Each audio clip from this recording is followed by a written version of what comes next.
नमस्कार। सम्पूर्णमा स्वागत जनाउँदै म LG news bureau chief Prabhakar Pradhan र हजुरहरू सबैलाई स्वागत जनाउँदै फेरि एकचोटि म तपाईहरु समक्षमा उपस्थित भएको छु र विशेष आज म सिलगढीको एउटा चर्चित एउटा अस्पताल मुखर्जी हस्पिटलमा आइसकेको छु र विशेष यहाँ आउनुको मुख्य उद्देश्य के हो भने म समक्ष देख्नुहुँदैछ डाक्टर श्रीधर राठौर र उहाँ न्युरोसर्जन हैदराबादबाट हुनुहुन्छ र स्पेशलिस्ट हुनुहुन्छ न्युरोसर्जनको र उहाँसँग विशेष केही भलाकुसारी गरेर हामी आज यहाँ मुखर्जी अस्पताल आइसकेका छौँ र विशेष जुन सिलगढीमा अहिले जुन बढ्दो जुन यो दुर्घटनाहरूको केस छ सिलगढी अनि वरिपरिको सम्पूर्ण क्षेत्रहरूबाट जसरी सिलगढीमा बढ्दो दुर्घटनाको केस लिएर यहाँनिर जुन एउटा न्युरोसर्जनको कतिवटा यहाँनिर उपचारको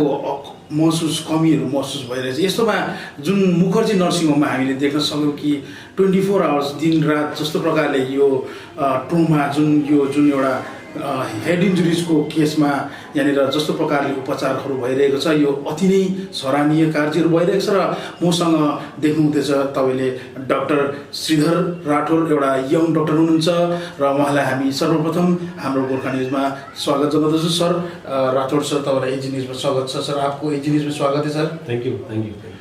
और सर सबसे पहले अभी जो सिलगुड़ी और सराउंडिंग्स एरिया में जो दिन प्रतिदिन जो दुर्घटनाएं बढ़ रहे हैं सर, इसकी वजह से जो सिलगुड़ी में अभी जो ट्रोमा जो हेड इंजरीज का केसेस बढ़ रहा है दिन, और मैंने परसों भी देखा कि हम लोग यहाँ तो मुखर्जी नर्सिंग में आते रहते सर सोशल एक्टिविटीज़ के लिए, हम लोग को पेशेंट के लिए ट्रीटमेंट के लिए, तो रात में भी आप जाके काम कर रहे हैं सर इमरजेंसी केसेस के लिए। इसीलिए मैं अभी आपका ये जो इंटरव्यू लेने आ रहा हूँ सर, आपका जो सर्विस इतना मैंने, क्योंकि सिलगुड़ी में बहुत सारे हॉस्पिटल देखा है, बहुत सारे डॉक्टर देखा है, लेकिन जो आप अभी इतना यंग एज में आप ये जो सर्विस दे रहा है बहुत ये अप्रिशिएटिव है, आप बहुत अच्छा लगा सर। इसीलिए आपको मैं आपका दो वक्त ले रहा हूँ सर इस इंटरव्यू में। सर जो आपका डिपार्टमेंट है ये जो मुखर्जी नर्सिंग होम में, इसमें जो अभी क्या क्या ट्रीटमेंट स्पेशली ये न्यूरोसर्जन से डिपार्टमेंट रिलेटेड क्या क्या यहाँ पर ट्रीटमेंट होता है सर? हमारा तो mainly department of neurosurgery है, ठीक है। तो मुखर्जी हॉस्पिटल में mainly we deal with trauma, mainly trauma से हम लोग काम करते हैं। तो हेड इंजरी पेशेंट्स, एक्सीडेंट वाले पेशेंट्स बहुत ज़्यादा है हमारे पास, तो मेनली हेड इंजरी लेके हम लोग काम करते हैं। तो main patients are head injuries, दिन हो या रात जो भी है, ये mainly concentrate on head injuries. Sir head injuries में मेनली क्या क्या ट्रीटमेंट आता है सर? हेड इंजरीज में नॉर्मली हेड इंजरी माने जिसको हेड इंजरी हुआ है उसको ब्रेन में ब्लीडिंग होता है नॉर्मली। तो जिसको ब्रेन में ब्लीडिंग अगर छोटा सा है या तो उसको नॉर्मली मेडिकल से कंजर्वेटिवली हम लोग मैनेज करते हैं। यदि इनकेस अगर ब्लीडिंग बड़ा है तो फिर सर्जरी करना पड़ता है। तो सर्जरी भी हम यहीं मुखर्जी हॉस्पिटल में, हमारा एक स्पेशल ओटी है, न्यूरो सर्जरी एक ओटी है, तो उसमें हम लोग ऑपरेशन भी करते हैं। और हेड इंजरी केस तो सर जो पेशेंट हो दिन हो या रात, इसका तो कोई टाइम बोल नहीं सकता सर। दुर्घटनाएं तो कभी भी होता है, रात को मध्य रात में भी होगा, सुबह में भी हो सकता है, दिन को भी हो सकता है। तो सर आप टाइम कैसे मैनेज करते हैं? हम लोग नॉर्मली हमारा जो भी न्यूरो सर्जरी होता है मोस्टली एक्सीडेंट्स नाइट टाइम में ज़्यादा होता है। तो पेशेंट आते आते सुबह मिडनाइट आफ्टर 12 ही आते हैं। तो मैं एक ही हॉस्पिटल में काम करता हूँ, मुखर्जी हॉस्पिटल में काम करता हूँ, तो मैं 24 आवर्स में अवेलेबल होता हूँ।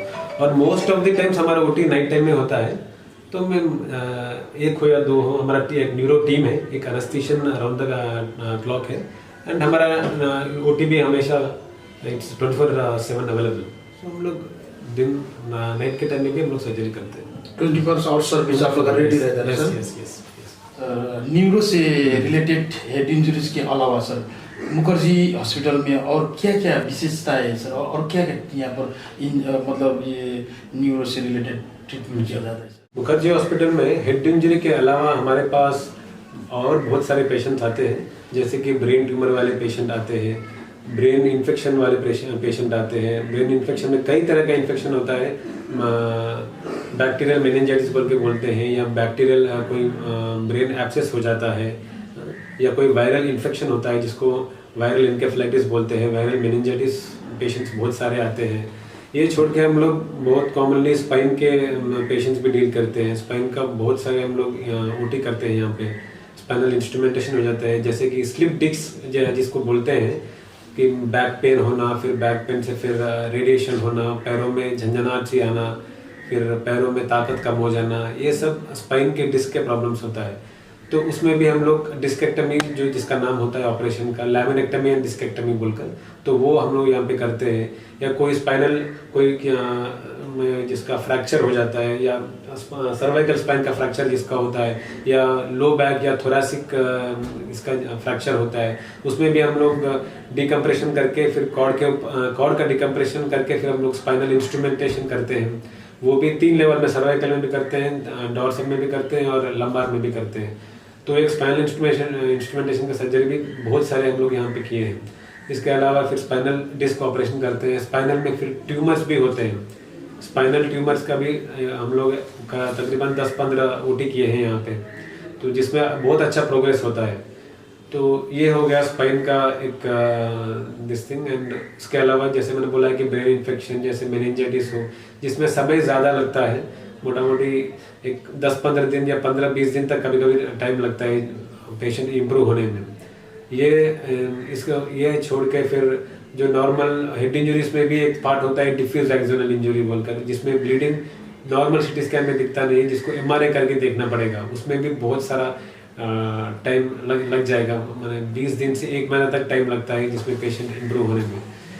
और ये छोड़ के फिर जो छोटे बच्चों में जो मोस्ट कॉमन प्रॉब्लम होता है, जो 7 महीने 8 महीने या 1 साल के बच्चे में जो ब्रेन में पानी जम जाता है, जिसको बोलते हैं कि कंजेनिटल हाइड्रोकेफेलस, उसमें भी हम लोग बहुत सारे यहाँ पे केसेस किए हैं, जिसमें एक शंट डालने का एक ये होता है, जिसमें ब्रेन का पानी फिर हम लोग डाइवर्ट करके फिर पेट में जाने के लिए एक पाइप डाल के हम लोग ऑपरेशन करते हैं।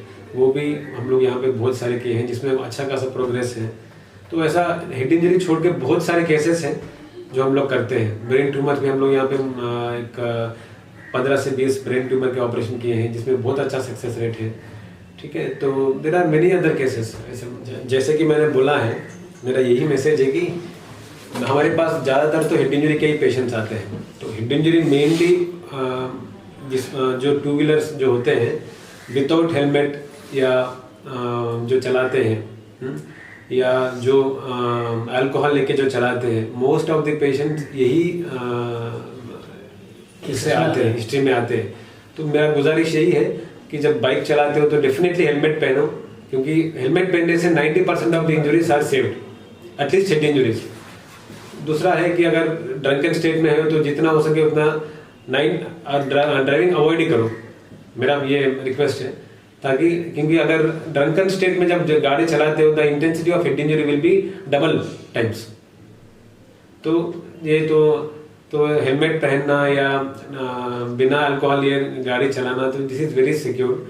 एंड दूसरा ये है कि जो भी पेशेंट्स है जिसको रूटीनली हेडेक होता है या तो ऐसे वाले पेशेंट इनिशियली तो एक नॉर्मल फिजिशियन को दिखाने से भी होगा। अगर उससे भी अगर कम नहीं हो रहा है तो मेरा गुजारिश ये है कि लोकल में जो भी न्यूरो सर्जन है उनको दिखा ले, तो एटलीस्ट एक बार माथे का हेड का एक बार स्कैन हो गया, एक एटलीस्ट एक रूल आउट हो जाता है। क्योंकि हाल फिलहाल में मैंने भी बहुत सारे हमारे रिलेटिव्स को देखा है जिसको हेडेक परसिस्टेंट हेडेक जिसको था, उसको फिर 1-2 साल के बाद जब सीटी स्कैन निकाला गया है तो उसमें एक ट्यूमर निकला।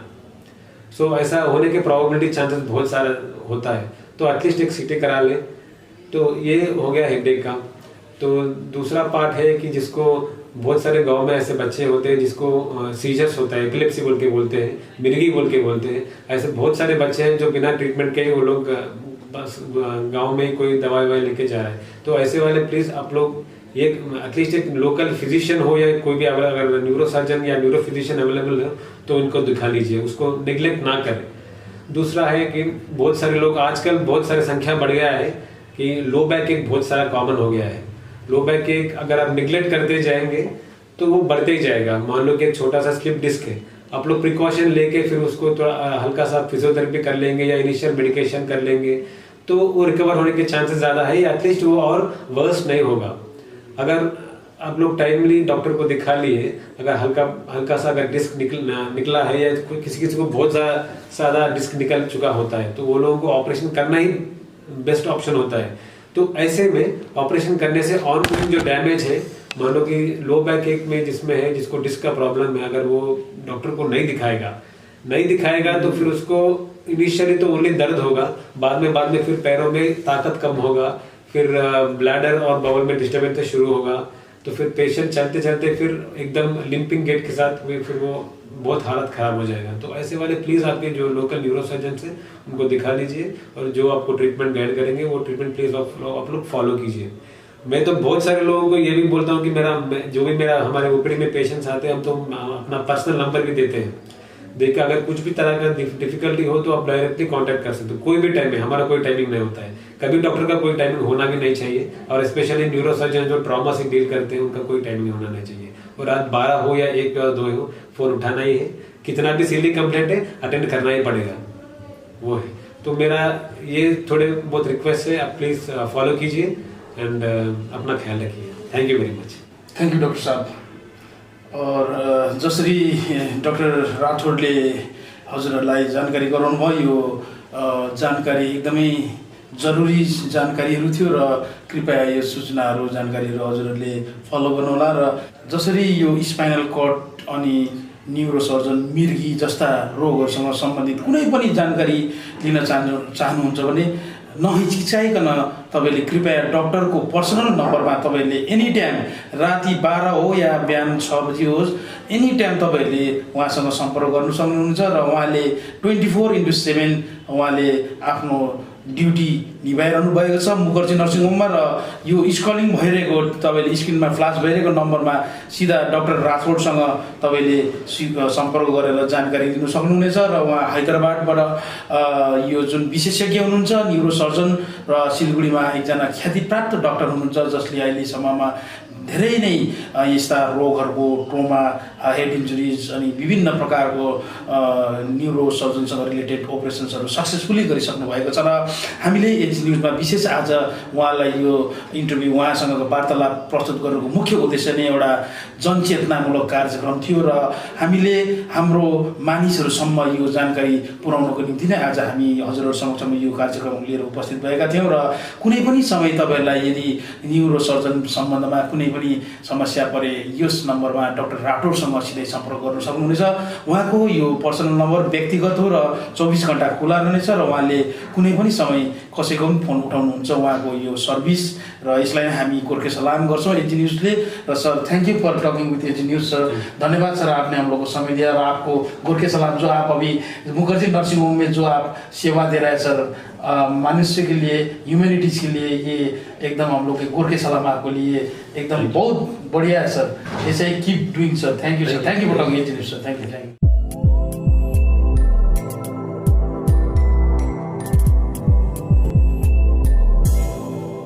यो हो एसजी न्यूज।